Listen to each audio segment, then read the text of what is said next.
Hey folks, how you doing? Today I'd like to show you a different way to split your larger logs. I have a video on the internet where I use a stickler wood splitter on my Toro Dingo on the auger to basically screw down into these larger logs and split them apart. And if you have a lot of wood, I still think it's a great way to do it. It saves the muscles.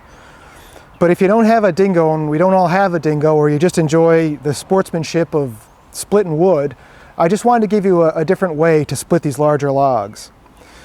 Now these logs aren't really as large as I wish. I wish I had some that were just really giant, that like maybe a tree service dropped off.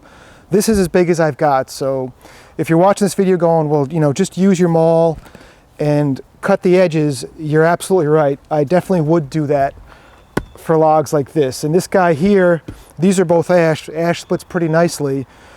That's probably the way I would at least try it first. But for the sake of this video, we're going to assume that it's very, you know, rock hard maple or something very large that's difficult to split. So what you're going to do, and this is basically just making the job easier. I know all you guys know, you know, about using your wedges, and you can take your wedge and, you know, put it in the log, look for the crack in the log, take your wedge, and then, you know, drive it in there, and that's working pretty good. But there have been times I've split, and I'm going to say rock hard maple because I remember I got a load of maple from a tree guy once, and they were giant. And boy, I'd try to get the wedge in. You'd bang it in just enough to get the wedge to stick, and then you'd come back and you'd give it that one big hit. And when you gave it the big hit, the wedge would bounce out about a foot in the air. It'd be, you know, pain to do. So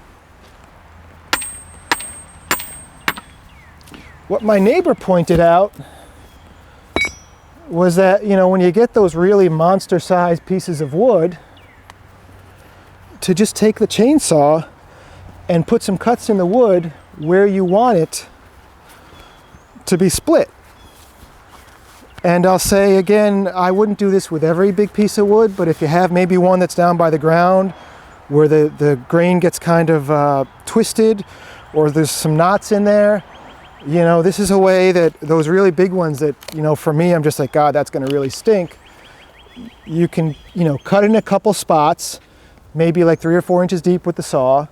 That's enough where you can get your wedge in there, and then you can just drive the wedge in and break it up into, usually what I try to do with the big pieces is just break them up into pieces that are small enough that I can then pick them up and get them to my chopping block. So let's just see how that goes.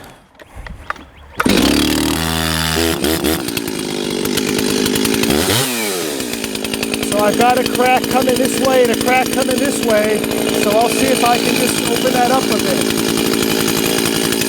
When I'm using the saw and wood, I want to keep it at a narrow angle and hold it tight, because this is a time when you definitely could get some kickback and that saw might come right back at you.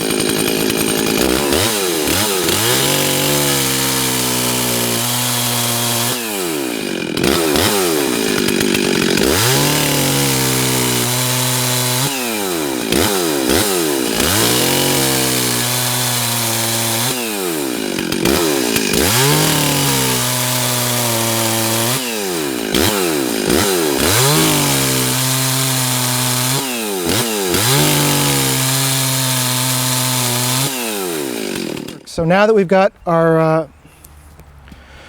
spots for the wedges cut, we can just put our wedge right in there. Oops, and that was a miss.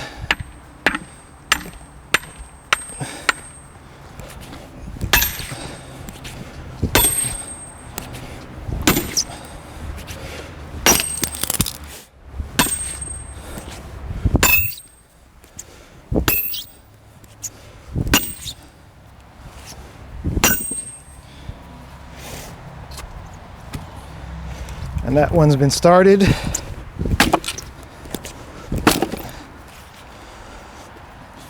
And I've noticed once you get a big log like this cut into a smaller piece, once you get the initial split started, sometimes you'll have good luck splitting them. So this might just split, or it might not.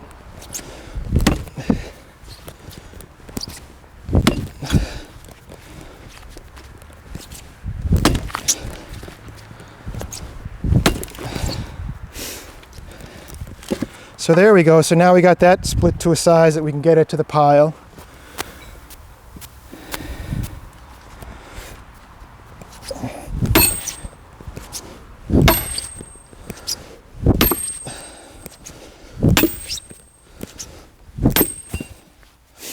So now we've taken, you know, what could have been,